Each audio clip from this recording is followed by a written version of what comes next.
स्वामी समर्थ हे 19व्या शतकातील एक महान संत होते, ज्यांना भगवान दत्तात्रेयांचे तिसरे पूर्णावतार मानले जाते। त्यांचे जीवन आणि कार्य चमत्कारांनी भरलेले आहे आणि त्यांच्या भक्तांसाठी ते आजही एक प्रेरणास्त्रोत आहेत। त्यांच्या जीवनातील काही प्रमुख घटना आणि चमत्कारांची माहिती खालीलप्रमाणे आहे। स्वामी समर्थांचे प्राकट्य आणि प्रारंभिक जीवन। स्वामी समर्थ हे गाणगापूरचे श्री नृसिंह सरस्वती यांचेच पुढचे रूप होते असे मानले जाते। श्री नृसिंह सरस्वती यांनी गाणगापूर येथे निर्गुण पादुका स्थापित करून श्रीशैलमजवळील कर्दळी वनात 300 वर्षे कठोर तपश्चर्या केली। या तपस्येच्या काळात त्यांच्या शरीरावर वारूळ तयार झाले। एके दिवशी उद्धव नावाचा लाकूडतोड्या कर्दळी वनात लाकडे तोडत असताना त्याच्या हातून कुऱ्हाड निसटली आणि ती वारुळावर पडली।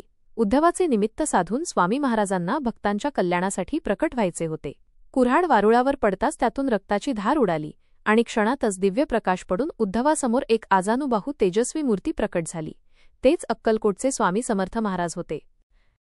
स्वामी समर्थांची भ्रमंती आणि अक्कलकोटमधील वास्तव्य। कर्दळी वनातून प्रकट झाल्यानंतर स्वामी समर्थ श्रीकाशी क्षेत्रात आले। तेथून गंगाकाठाने कलकत्ता जगन्नाथपुरी मार्गे गोदावरी तीरावर आले। प्रथम श्री स्वामी समर्थ मंगळवेढे गावात प्रकट झाले।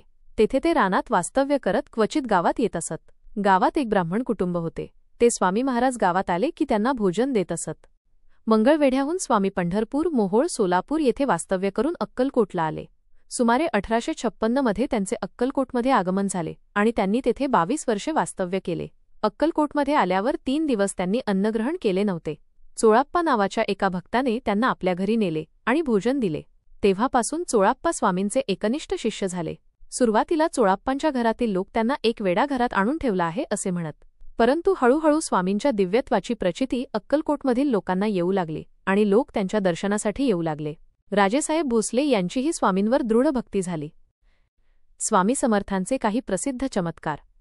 स्वामी समर्थांनी आपल्या आयुष्यात अनेक चमत्कार केले, ज्यामुळे त्यांच्या भक्तांची श्रद्धा दृढ झाली। त्यांचे काही चमत्कार खालीलप्रमाणे आहेत।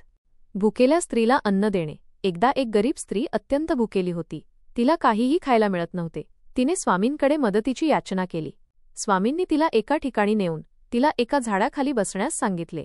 काही क्षणात तिथे अनेक पदार्थ प्रकट झाले आणि तिने पोटभर जेवण केले। आजारी व्यक्तीला बरे करणे। अनेक आजारी व्यक्ती स्वामींच्या दर्शनाने आणि कृपेने बरे झाले। एकदा एक व्यक्ती गंभीर आजाराने त्रस्त होता आणि कोणत्याही औषधाने त्याला आराम मिळत नव्हता। स्वामींनी त्याला केवळ आपल्या कृपेने बरे केले। शेतकऱ्याला मदत। एकदा एका शेतकऱ्याचे पीक नष्ट होण्याच्या मार्गावर होते।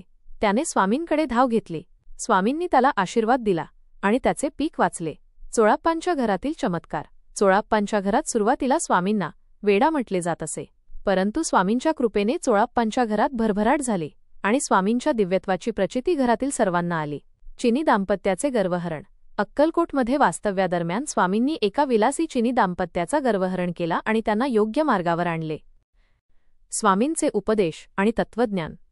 स्वामी समर्थांनी कर्मकांडात्मक भक्तीपेक्षा भावभक्तीला जास्त महत्त्व दिले। त्यांची शिकवण खूप सोपी आणि सहज जीवनात उतरवण्यासारखी होती।